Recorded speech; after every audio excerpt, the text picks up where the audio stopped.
الحمد لله وكفى والصلاة والسلام على عباده الذين اصطفى أما بعد. عن أبي هريرة رضي الله تعالى عنه عن النبي صلى الله عليه وسلم قال: من خرج على أمتي يضرب برها وفاجرها ولا يتحاشى من مؤمنها ولا يفعل ذي عهد عهده فليس مني ولست منه، أو كما قال عليه الصلاة والسلام. صدق رسول الله صلی اللہ علیہ وسلم. میرے معزز سامعین و ناظرین، پیارے پیغمبر صلی اللہ علیہ وسلم کی جو حدیث مبارکہ میں نے آپ کے سامنے تلاوت کی ہے، اس میں پیارے پیغمبر صلی اللہ علیہ وسلم نے ارشاد فرمایا کہ جو شخص میری امت کے نیک و بد کا لحاظ کیے بغیر ان پر حملہ کر دے، نہ مسلمانوں کا لحاظ کرے نہ ذمیوں کا، اس کا مجھ سے کوئی تعلق نہیں اور میرا اس سے کوئی تعلق نہیں. محدثین فرماتے ہیں کہ اس حدیث میں پیارے پیغمبر صلی اللہ علیہ وسلم نے یہ کلام اس شخص کے بارے میں فرمایا ہے جو عصبیت اور قوم پرستی کی بنیاد پر لڑتا ہے اور جنگ کرتا ہے. اس کے پیش نظر صرف اور صرف اس کی قوم، اس کا قبیلہ، اس کا خاندان اور عصبیت ہو. اسے اسلام اور اہل اسلام سے کوئی تعلق نہ ہو. اس کا یہ عمل اللہ تبارک و تعالیٰ کی رضا کے لیے نہ ہو، بلکہ اپنی قوم کا نام اونچا کرے، اپنے آپ کو بہادر ظاہر کرنے کے لیے میدان کے اندر کود جاتا ہو. تو فرمایا کہ ایسے شخص کا ہم سے کوئی تعلق نہیں، اس لیے کہ اس کے قتال کی، اس کے لڑائی کی، اس کے جھگڑے کی بنیاد اس کا غصہ اور اس کی نفسانی خواہشات پر ہوتی ہے. تو ایسا شخص پیارے پیغمبر صلی اللہ علیہ وسلم نے فرمایا کہ اس کا میری امت سے کوئی تعلق نہیں، وہ میری سنت سے اور میری امت سے باہر ہے.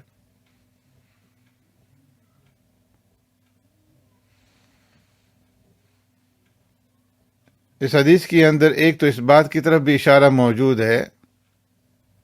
کہ مسلمان حکومت کی یہ ذمہ داری ہے کہ وہ ذمیوں کی حفاظت کرے اور ان کے ساتھ معاہدہ کو پورا کرے، تاکہ ذمی مسلم ملک کے اندر امن اور چین کے ساتھ زندگی گزار سکیں. ان کی حفاظت حکومت اور تمام مسلمانوں کی ذمہ داری ہے. اور جو مسلمان ایسے معاہدے کو توڑتا ہے جو ذمیوں کے ساتھ کیا گیا ہو، تو اس کی مذمت بیان کی گئی ہے اور اسے عہد شکنی قرار دیا گیا ہے. عہد کی پابندی شریعت کی روشنی کے اندر ایک بہت بڑی اہمیت رکھتی ہے، اور اسی عہد کی پابندی کے بارے میں اللہ تبارک و تعالیٰ قرآن کریم کے اندر ارشاد فرماتے ہیں: وَأَوْفُوا بِالْعَهْدِ إِنَّ الْعَهْدَ كَانَ مَسْئُولًا، اور تم عہد کو پورا کیا کرو، بے شک عہد کے بارے میں قیامت کے دن پوچھا جائے گا. اللہ تبارک و تعالیٰ اہل ایمان کی شان بیان کرتے ہوئے فرماتے ہیں: وَالَّذِينَ هُمْ لِأَمَانَاتِهِمْ وَعَهْدِهِمْ رَاعُونَ، فرمایا کہ وہ لوگ جو اپنی امانتوں اور اپنے عہد کا خیال رکھتے ہیں۔ حضرت انس بن مالک رضی اللہ تعالیٰ عنہ فرماتے ہیں کہ پیارے پیغمبر صلی اللہ علیہ وسلم نے ارشاد فرمایا، ما خطبنا نبی اللہ صلی اللہ علیہ وسلم الا قال لا ایمان لمن لا امانت له ولا دین لمن لا عہد له۔ فرمایا بہت کم ایسا ہوا کہ اللہ کے رسول صلی اللہ علیہ وسلم نے ہمیں خطبہ دیا ہو اور اس خطبے کے اندر آپ صلی اللہ علیہ وسلم نے یہ ارشاد نہ فرمایا ہو کہ لا ایمان لمن لا امانت له، کہ جس میں امانت نہیں اس کا ایمان کامل نہیں، اور جس میں عہد کی پابندی نہیں اس کا دین کامل نہیں۔ ایک موقع پر پیارے پیغمبر صلی اللہ علیہ وسلم نے ارشاد فرمایا، خمس بخمس ما نقض قوم العهد الا سلط عليهم عدوهم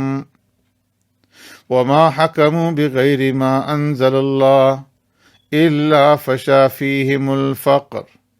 ولا ظهرت فيهم الفاحشه الا فشا فيهم الموت ولا طفف المكيال الا منعوا النبات واخذوا بالسنين ولا منعوا الزكاة الا خبث عنهم المطر او كما قال علیہ الصلوۃ والسلام۔ فرمایا 5 اعمال 5 خرابیوں کا ذریعہ بنتے ہیں۔ جب کوئی قوم وعدہ خلافی کرتی ہے تو اللہ تبارک و تعالی اس کے اوپر دشمن کو مسلط فرما دیتے ہیں، اور فرمایا جب لوگ اللہ تبارک و تعالی کے احکامات سے ہٹ کر فیصلہ کرتے ہیں تو ان پر فقر نازل ہو جاتا ہے، اور فرمایا جس قوم میں بے حیائی پھیل جاتی ہے تو ان پر ناگہانی موت کی آفت بھیج دی جاتی ہے، اور فرمایا چوتھی چیز یہ کہ جو لوگ ناپ تول میں کمی کرتے ہیں ان کی پیداوار روک لی جاتی ہے، ان پر قحط سالی بھیج دی جاتی ہے، اور فرمایا کہ 5ویں چیز یہ کہ جو لوگ زکوٰۃ دینا چھوڑ دیتے ہیں ان سے بارش روک لی جاتی ہے۔ حضرت معاویہ رضی اللہ تعالی عنہ شام کے حاکم تھے، حکومتی فرائض سر انجام دے رہے تھے۔ پڑوس کے اندر رومیوں کی حکومت تھی اور رومیوں اور مسلمانوں کے درمیان میں صلح اور جنگ کا سلسلہ جاری رہتا تھا۔ ایک مرتبہ جنگ بندی ہوئی اور جنگ بندی کی معینہ تاریخ ختم ہونے سے پہلے امیر معاویہ رضی اللہ تعالیٰ عنہ نے اپنی فوجیں سرحد پر پہنچا دی تاکہ جو ہی معاہدہ ختم ہو تو معاہدہ ختم ہوتے ہی آخری تاریخ میں رومیوں کے اوپر حملہ کر دیا جائے۔ جب حضرت امیر معاویہ رضی اللہ تعالیٰ عنہ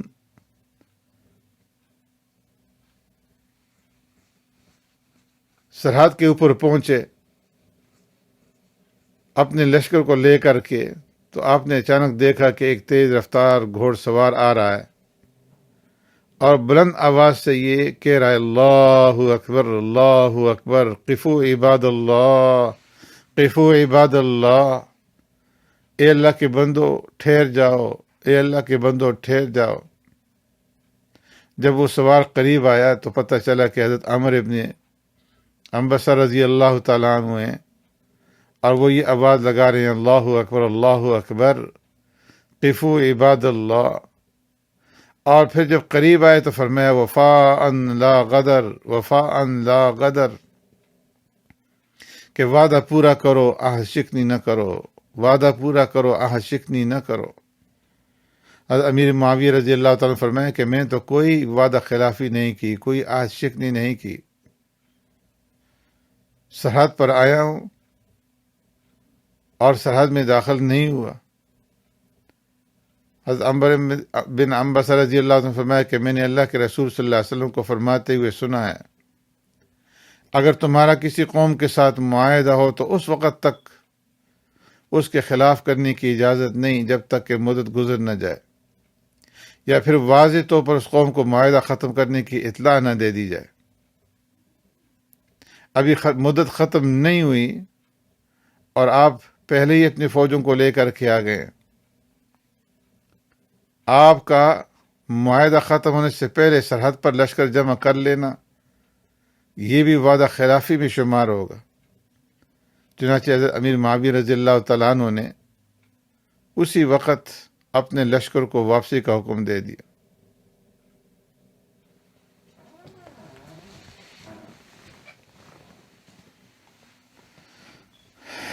اللہ رب العزت قرآن کریم کے اندر ارشاد فرماتے ہیں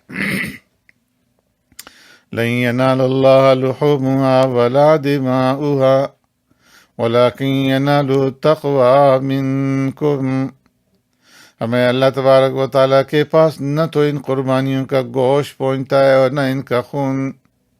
بلکہ ان کے پاس تو تمہاری پرہیزگاری پہنچتی ہے، یعنی ان کے یہاں تمہارے دلی جذبات دیکھے جاتے ہیں۔ اور اللہ رب العزت فرماتے ہیں فَوَيْلٌ لِّلْمُصَلِّينَ الَّذِينَ هُمْ عَن صَلَاتِهِمْ سَاهُونَ الَّذِينَ هُمْ يُرَاءُونَ وَيَمْنَعُونَ الْمَاعُونَ، ہمیں ایسے نمازیوں کے لیے بڑی خرابی ہے جو اپنی نماز سے غافل ہیں، جو ایسے ہیں کہ نماز پڑھتے ہیں تو دکھلاوا کرتے ہیں۔ ہمیں نماز سے غافل ہونے میں قضا کر کے نماز پڑھنا، بے دہانی سے پڑھنا، یا کبھی پڑھنا کبھی نہ پڑھنا، سب شامل ہے۔ ابو ہریرہ رضی اللہ تعالیٰ عنہ فرماتے ہیں کہ پیارے پیغمبر صلی اللہ علیہ وسلم نے ارشاد فرمایا ان اللہ لا ينظر الى صورکم واعمالکم ولكن ينظر الى قلوبکم واعمالکم، بے شک اللہ تبارک و تعالیٰ تمہاری صورتوں اور تمہارے مالوں کو نہیں دیکھتا بلکہ تمہارے دلوں کو اور تمہارے اعمال کو دیکھتا ہے۔ حضرت شداد ابن اوس رضی اللہ تعالیٰ عنہ فرماتے ہیں کہ میں نے پیارے پیغمبر صلی اللہ علیہ وسلم کو یہ ارشاد فرماتے ہوئے سنا من صلی یرائی فقد اشرک ومن صام یرائی فقد اشرک ومن تصدق یرائی فقد اشرک، جس نے دکھلانے کے لیے نماز پڑھی اس نے شرک کیا، جس نے دکھلانے کے لیے روزہ رکھا اس نے شرک کیا، اور جس نے دکھلانے کے لیے صدقہ کیا اس نے شرک کیا۔ حضرت عبداللہ ابن عباس رضی اللہ تعالیٰ عنہ فرماتے ہیں اللہ تبارک و تعالیٰ جب کسی بندے کے بارے میں جان لیتے ہیں کہ وہ سچی نیت اور اللہ سے اجر کے حصول کے لیے عمل کر رہا ہے تو اس کے عمل کے راستے میں آنے والی ساری رکاوٹوں کو اللہ رب العزت دور فرما دیتے ہیں۔ ابو یعقوب فرماتے ہیں جب اپنے اخلاص میں اخلاص کا مشاہدہ کرو تو سمجھو کہ ان کے اخلاص کو ابھی اور اخلاص کی ضرورت ہے۔ ابو عثمان فرماتے ہیں خالق کی طرف ہمیشہ نگاہ رکھنے کی وجہ سے مخلوق کی رویت کو بھلانے کا نام اخلاص ہے۔ فرماتے ہیں کہ حضرت رابعہ بصری جو بڑی ولیہ تھی، اولیاء اللہ میں سے تھی، دوسری صدی ہجری میں 8ویں صدی عیسوی کے اندر ان کا انتقال ہوا۔ ایک مرتبہ لوگوں نے دیکھا کہ حضرت رابعہ بصری اپنے ایک ہاتھ میں پانی اور دوسرے ہاتھ میں آگ لے کر کے گھر سے باہر نکل رہی ہیں۔ کسی نے پوچھا کہ آپ پانی اور آگ لے کر کے جا رہی ہیں؟ تو فرمانے لگی کہ میں نے اس آگ سے اللہ کے جنت کو جلانا ہے اور پانی کے ذریعے سے جہنم کو بجھانا ہے، تاکہ لوگ اللہ کی عبادت صرف اللہ کی رضا کے لیے کریں، جنت کے شوق یا جہنم کے خوف کی وجہ سے عبادت نہ کریں۔ حضرت مجدد الفسانی رحمۃ اللہ تعالی علیہ فرماتے ہیں کہ شریعت کے 3 جز ہیں، ایک علم ہے، دوسرا عمل ہے اور تیسرا اخلاص۔ فرمایا جب تک یہ تینوں جز متحقق نہ ہوں شریعت متحقق نہیں ہو سکتی، اور جب شریعت متحقق ہوگی، شریعت حاصل ہوگی تو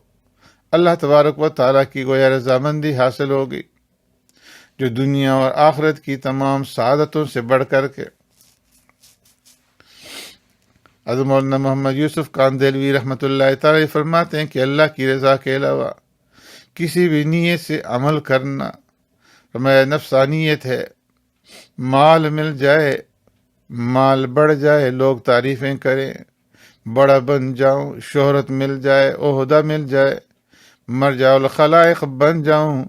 میری بات لوگ سننے لگے، میری بات چلنے لگے، میری حیثیت مانی جائے، میری رائے پوچھی جائے۔ اور میں کہ اگر کوئی ان اغراض کے لیے عمل کرے گا، اخلاص و للہیت نہیں ہوگی، تو ایسا عمل مقبول نہیں۔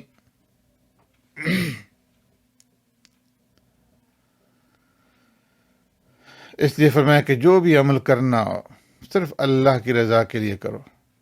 ریاکاری نہ ہو۔ اس لیے عمل نہ ہو کہ لوگ مجھے بڑا سمجھیں، لوگوں کے دکھلاوے کے لیے عمل کرنا، اس کا نام ریاکاری ہے۔ اللہ تبارک و تعالیٰ کی رضا کے لیے عمل کرنے کو اخلاص کہتے ہیں۔ تو اس لیے جو بھی نیک کام کریں اس نیت سے کریں کہ اللہ تبارک و تعالیٰ نے مجھے اس کام کے کرنے کا حکم دیا ہے، اور میں اس کام کو کر کے، اس پر عمل کر کے اللہ کو راضی کرنا چاہتا ہوں۔